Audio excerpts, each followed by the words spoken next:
Caraca, velho, isso daqui é Ah, filha da puta! Porra! Caralho! Faz essa porra desse desafio do caralho. Olha lá, mano. Tá bom, coloca um hambúrguer, depois coloca o Faustão, depois você pega um carro e coloca uma pista e joga mostarda e buzina com... E o que mais? Só isso.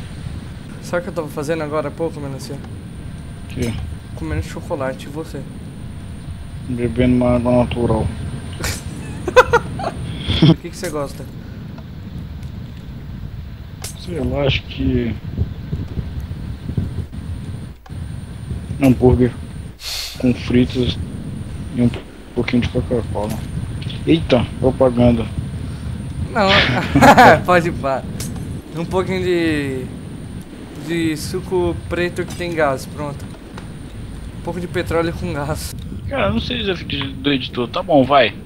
Você pega um carro, pode ser grande ou pequeno, coloca uma mulher melancia dançando com uma pera.